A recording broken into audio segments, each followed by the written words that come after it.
Hi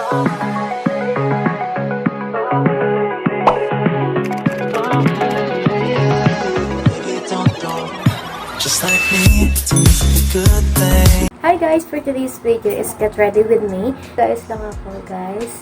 Kasi pupunta kami ngayon ni mama sa salon kasi magpapagupit lang ako kasi sobrang haba na ng buhok ko. So magpapabawis na ako ng hair and magpapalinis na rin ako ng kuko sa paa and sa kamay.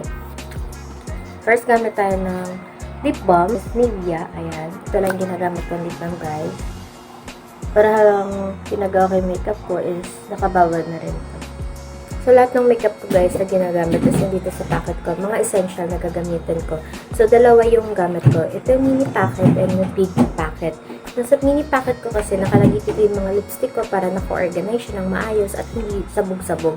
Like gulo-gulo kasi gusto ko naka-organize and maaliwalas tignan kapag kumukuha ka ng makeup or yung mga gagamitin mo. So, lahat ng gagamitin ko makeup is from O2O.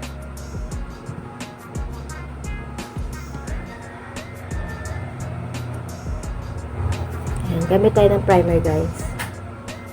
So, gamit tayo ng primer guys. Ayan, para mas makita niya ng malapitan. Tapos ko lang maligo na ito guys. And this one, the concealer of the 2O. Bagong bili ko lang to guys. As you can see is, ito rin ang packaging niya guys. So, yung shade ko pala is 01.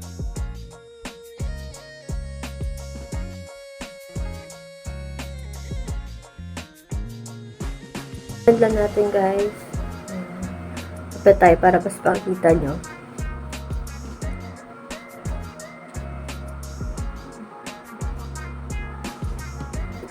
So pag nag-blend kayo guys, huwag nyo ituskus na ganun-ganun. Kailangan tap-tap nyo lang sa mukha nyo. After natin gumamit ng concealer ng O2O, gagamit tayo ng 2-in-1 nila, which is the 2-in-1 Cushion Foundation and Setting Powder. Pinakita ko rin to sa reviews vlogs ko. Ito yung madalas ko ginagamit and dinadala sa school. Ito yung pang blend niya nakalagay. Tinanggal ko lang guys. And ito yung pang powder niya, setting powder, and a cushion. So first na gagamitin natin is the cushion.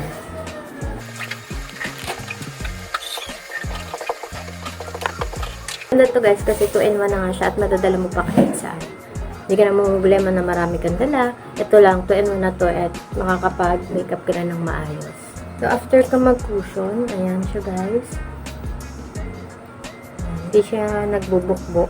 Ito na natin tong setting powder nila.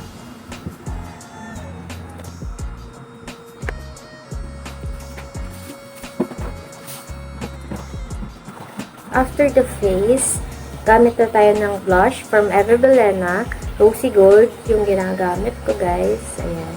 Paubos na rin siya. Asan si gamit na gamit ko rin siya guys kasi nga maganda siya tignan. At ayoko na masyado makulay sa pisngi. So kasi na natural lang. Ayan. Tap-tap lang natin.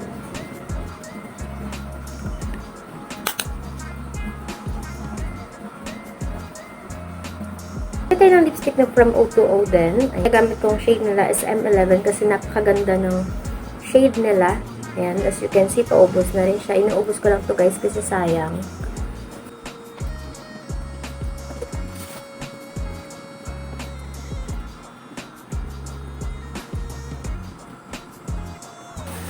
So, shade nila na ginamit ko. Ayan. From O2O din to guys. And long lasting, 36 hours siya nakalagay sa at nakastay sa pilikota mo. Kahit sa kilay, pwede mo rin siya ilagay guys para mas maganda ang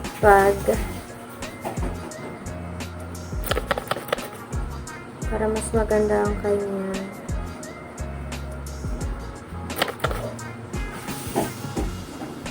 Paubos na rin siya guys. Gamit na gamit ko ang O2O kasi napakaganda ng product nila. Mapapabili na naman ako ulit guys kasi nga kailangan ko at nagustuhan ko talaga yung product nila.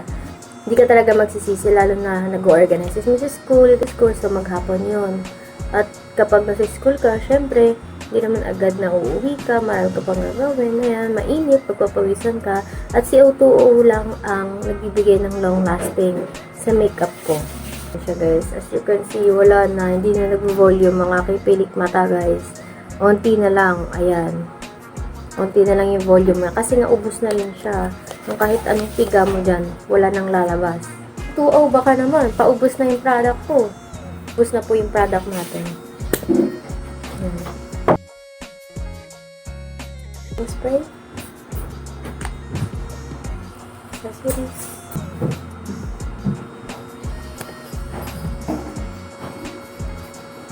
This is the final look, guys. As you can see, so pretty, you know, smug makeup, and even the lipsticks is waterproof. So pretty, guys. So guys, ito lang yung gagamitan kong bag kasi matagal ko na rin siyang hindi nagagamit kasi nga panay big bag yung mga nagagamit ko. And this bag is 2-in-1 na siya. Ito ko sa inyo, ayan. Ito yung small handbag na ginagamit kung gusto mo ng mag-cutie-cutie. And the other one naman is itong brown. Ayan. Hindi ako naglalagay ng maraming accessories kasi gusto ko simple lang and simple lang but elegant. So, ayan na guys.